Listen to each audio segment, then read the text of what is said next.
مقابلہ نہیں ہو سکتا۔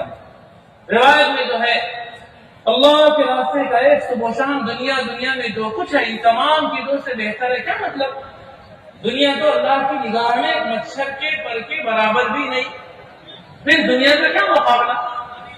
میرے بزرگوں کو یوں کہیں کہ یہ بادشاہ رعایا سے افضل ہے، میرے بزرگوں سے بادشاہ کی کوئی تعریف تو ہوئی نہیں، بادشاہ تو افضل ہوتا ہی ہے، بہتر ہوتا ہی ہے رعایا سے۔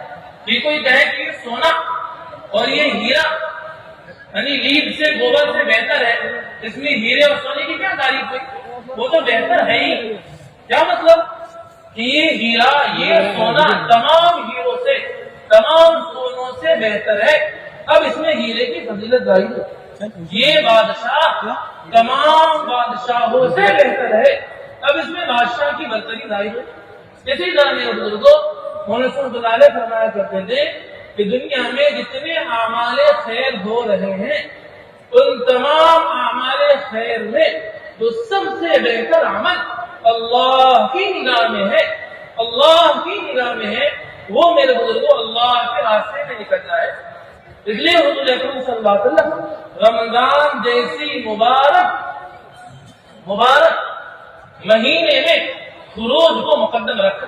اس وجہ نہیں کہ رمضان میں کیسے نکلے، بلکہ میرے بزرگوں رمضان میں اللہ کے نبی صلی اللہ علیہ وسلم نکلے۔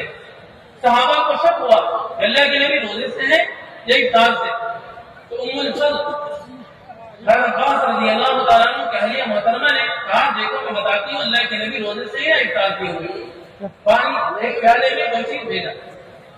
اللہ کے نبی صلی اللہ علیہ وسلم کی خدمت میں پیش ہوا، آپ روٹی کا سوال تھے، سب کے سامنے روزہ کا دن ہے، میرے بزرگوں فتح مکے کا وقت، اللہ کے نبی نے سب کے سامنے پیالہ لیا اور وہ گلاس میں دودھ ہے یا پانی آپ اللہ کے نبی نوش فرما لیے، تمام صحابہ کو بتانے کے لیے کہ دیکھو اللہ کے راستے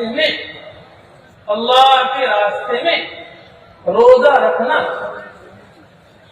اس کا ترجمہ علماء نے یہ کیا کہ سفر میں روزہ رکھنا نیکی نہیں، سفر میں روزہ رکھنا، حالانکہ اصل سفر جو تھا ہمیں رسول اللہ کے راستے کا شروع تھا، صحابہ اللہ کے دین کی محنت کے لیے نکلے تھے، اس لیے اللہ کے راستے سے میرے دوستوں دنیا میں کوئی بھی افضل نہیں ہے۔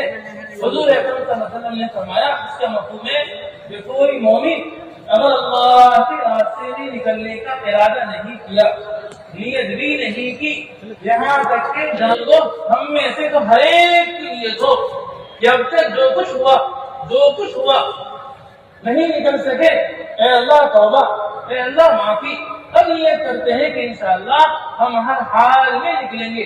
صحابہ نے میرے بزرگوں کوئی حال ایسا نہیں چھوڑا جس حال میں نکلے نہ ہو۔ خود اللہ کے نبی صلی اللہ علیہ وسلم کا پہلا خروج بدر کا اور آپ کی بیٹی مرض الوفات میں ہے، لیکن اللہ کے نبی صلی اللہ علیہ وسلم نکل گئے۔ جب واپسی ہوئی تو میرے بزرگوں صحابہ قبرستان سے واپس آ رہے تھے، حضرت رضی اللہ عنہ خوشخبری لے کر آئے، پتہ کی تو جو منافقین تھے وہ مذاق اڑانے لگے کہ لگتا ہے کہ ان میں سے کوئی بچا نہیں، یہی اکیلا آدمی بچا ہوا ہے، اس کا دماغ معروف ہو گیا، یہ بات بجا ہے پتہ کی ناکامی کی خبر سنانے